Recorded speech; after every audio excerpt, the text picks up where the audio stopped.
Kaya pala gigil na gigil at interesadong interesado itong Makabayan Black at itong si Saba Queen sa confidential funds ni VP Sara.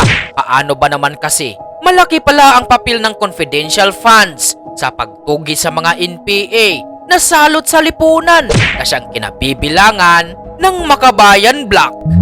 Makakompromise yung security sector ng gobyerno natin. Kasi mag-i-explain kami kung paano nag-ooperate ang intelligence operation ng gobyerno.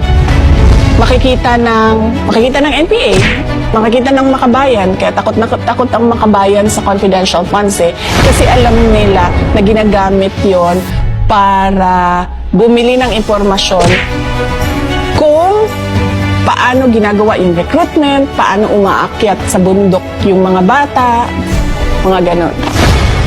Kaya atat na atat ang mga ito na busisiin ang confidential fund ni VP Sara upang malaman kung paano nag-ooperate ang intelligence agency ng pamahalaan gamit ang confidential funds. Ibinunyag naman ni VP Sara ang isa sa pinagagamitan ng confidential funds na isa na nga dito ay ang pagbili ng mga impormasyon patungkol sa mga NPA na kalaban ng Estado. Kaya takot na takot ang Makabayan Black sa confidential funds, kaya nila ito pinag-iinitan dahil isa pala ito sa ginagamit ng pamahalaan upang mapuksa ang NPA na kanilang kinabibilangan. Tulad ko, magkasama tayo, diba? So, pare-pareho yung alam natin na impormasyon. So, bakit ko pa bibilhin yung impormasyon mo? Alam ko na yun Diba? Kanino ba ang impormasyon na hindi ko alam? Doon sa mga illegal. Doon sa kalaban, kumbaga. Diba? So, doon ka bibili sa loob. Or, doon sa mga nakapalibot sa kanila. Na hindi man directly involved, pero may alam sa kung ano yung ginagawa nila. Hindi ka bibili ng impormasyon na alam mo na.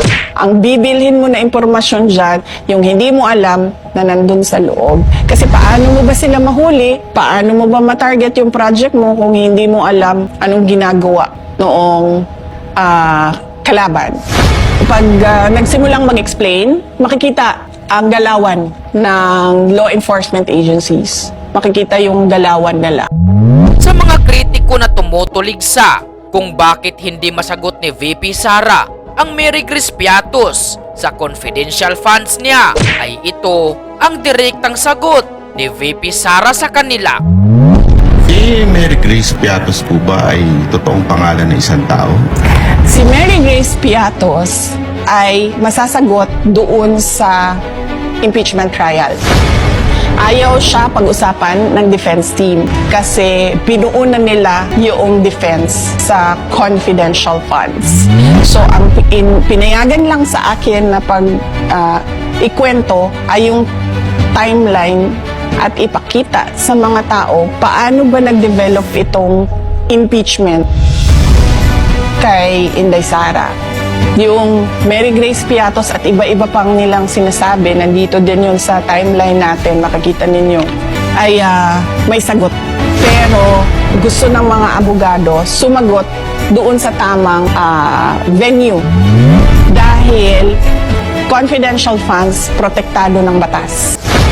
Dagdag pa ni VP Sara, sa kabila ng batas na nagpoprotekta sa confidential funds, alang-alang sa national security ay paulit-ulit itong nilalabag ng maraming kongresista.